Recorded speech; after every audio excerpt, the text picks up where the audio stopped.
और अब अमेरिका में राष्ट्रपति चुनाव की बात। कमला हैरिस के चुनाव में एक तरह से उतरने के बाद से, उनका नाम सामने आने के बाद से राष्ट्रपति चुनाव काफी दिलचस्प हो गया अमेरिका का।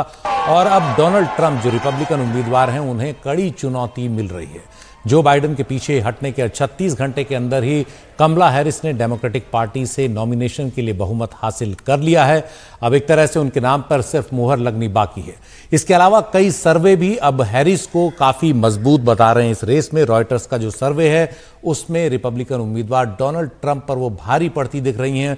42 के मुकाबले 44% लोगों की पसंद हैरिस हो गई है। और इसके अलावा उनके नाम पर अब डेमोक्रेटिक पार्टी को काफी चंदा मिलना फिर से शुरू हो गया है। इस सब पर ज्यादा जानकारी दे रहे हैं हमारे सहयोगी उमाशंकर सिंह।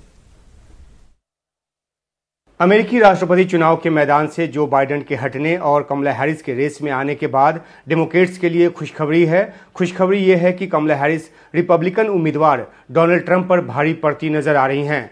रॉयटर्स इप्सॉस ने जो सर्वे किया है उसके मुताबिक कमला हैरिस रिपब्लिकन डोनाल्ड ट्रंप से सर्वे में आगे निकल गई हैं। हालांकि ये महज 2% की बढ़त है, लेकिन इस लिहाज से अहम है कि जो बाइडेन के उम्मीदवार रहते ट्रंप आगे चल रहे थे, वे 2 से 5% जो बाइडेन जो थे वो ट्रंप से पीछे थे।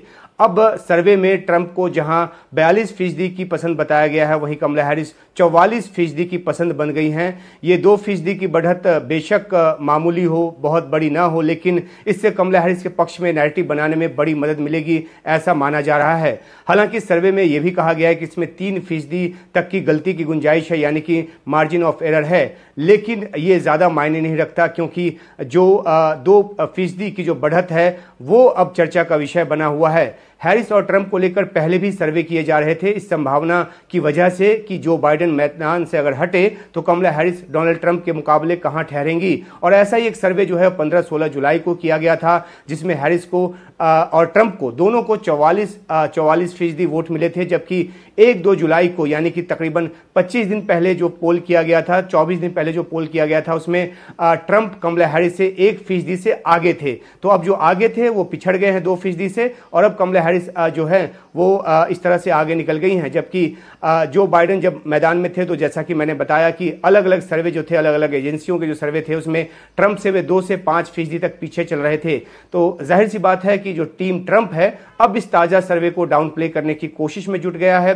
उस टीम की दलील है कि शुरुआती तौर पर ऐसा होना था, क्योंकि हैरिस की उम्मीदवारी को बहुत अधिक मीडिया कवरेज मिल रहा है, और इस लिहाज से देखें तो अब जो है नजर इस बात पर रहेगी कि कमला हैरिस के आने वाले समय में अपनी इस बढ़त को जो पोल में उनको मिली है उसको बरकरार रखती हैं, क्या उसको और ज्यादा आगे बढ़ाती हैं, या फिर ये वाकई में महज शुरुआती बढ़त जो है वो साबित होता है। वॉशिंगटन पोस्ट के मुताबिक कमला हैरिस की उम्मीदवारी सामने आने के बाद डेमोक्रेटिक पार्टी को अब तक 250 मिलियन का चुनावी चंदा मिल गया है, और ये अपने आप में एक रिकॉर्ड है। और ये भी जो बात है वो हैरिस के फेवर में जा रही है, इसकी भी बड़ी चर्चा है।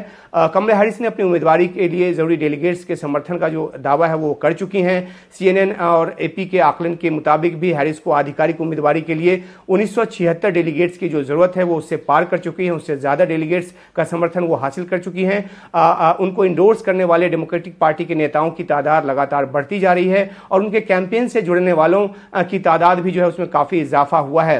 उधर कमला हैरिस ने मिल्वॉकी में अपने पहले कैंपेन रैली में ट्रंप पर जोरदार हमला बोला है। कहा है कि ट्रंप जो है वो गर्भपात पर प्रतिबंध की नीति को लेकर आगे बढ़ रहे हैं, जिसको कि वो रोकेंगी। उन्होंने ये भी कहा कि महिलाओं के शरीर पर महिलाओं का अधिकार है। उन्होंने यहां तक कह दिया कि राष्ट्रपति बनने के बाद वो महिलाओं को गर्भपात का कानूनी हक दिलाने वाले बिल पर जो है वो दस्तखत करेंगी, और भीड़ ने इसका जमकर स्वागत किया। इससे लगता है कि जो टीम हैरिस है वो गर्भपात के हक को जो कि एक संवेदनशील मुद्दा रहा है अमेरिका के लिए, उसको एक बड़ा चुनावी मुद्दा बनाने जा रही है। और ये